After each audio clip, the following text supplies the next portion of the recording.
here again.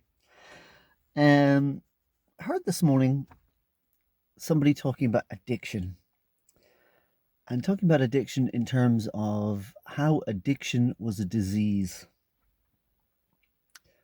They are, of course, wrong. Addiction is not a disease.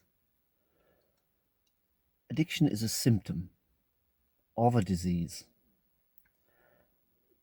If addiction is purely a disease, then addiction is treatable. Addiction is fixable by stopping taking, let's say it's an addiction to drugs. You stop taking the drugs. It's an addiction to alcohol. You stop drinking. It's an addiction to cigarettes. You stop smoking. But addiction takes many forms.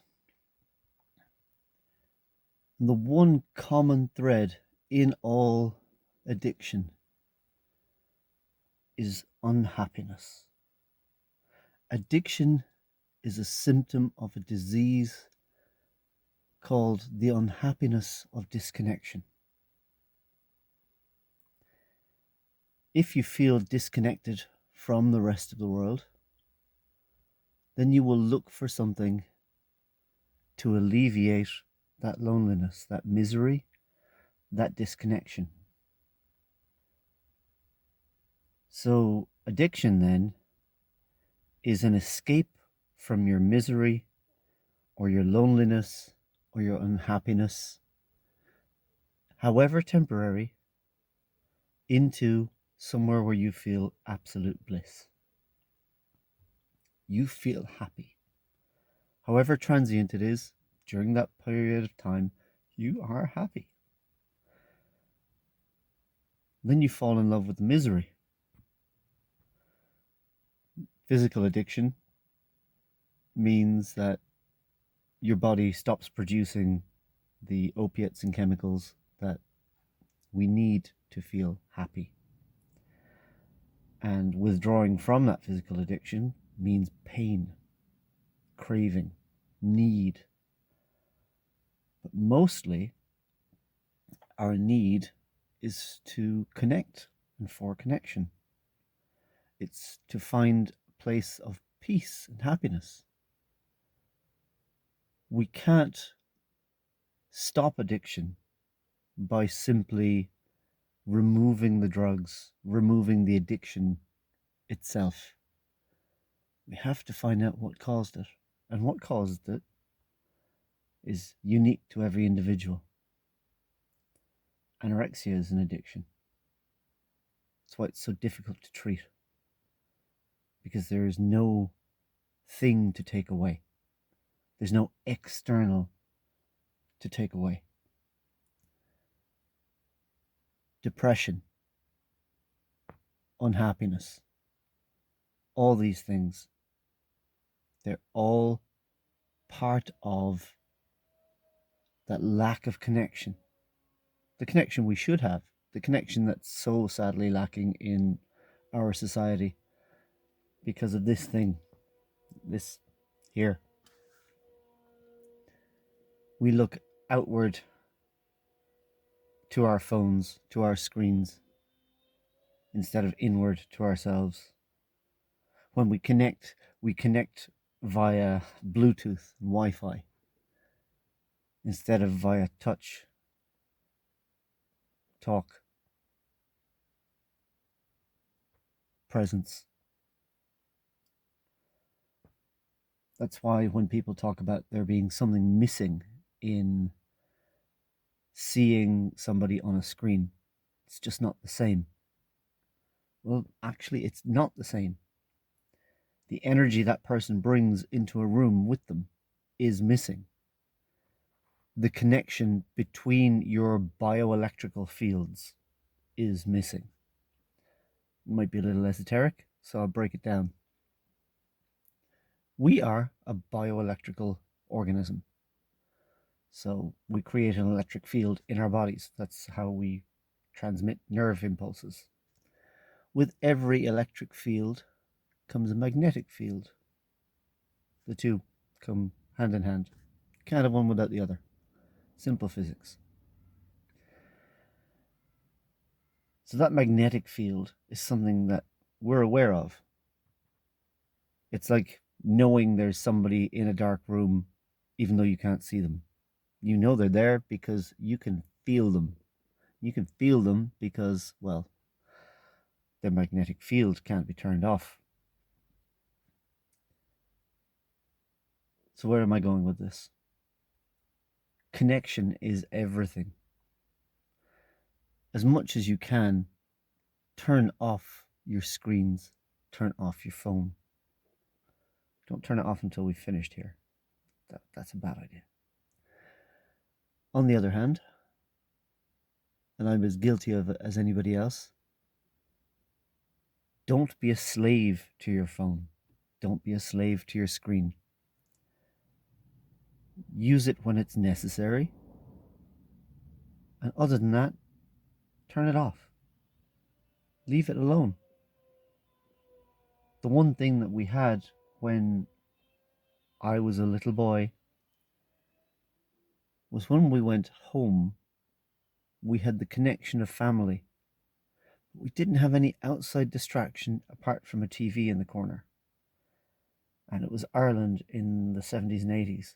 There wasn't very much distraction in the TV either. I can guarantee you that.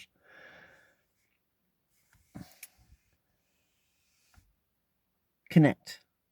Reconnect. Disconnect.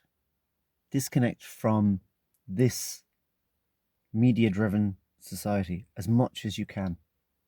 Reconnect with family, with friends, with touch, with presence, being with someone.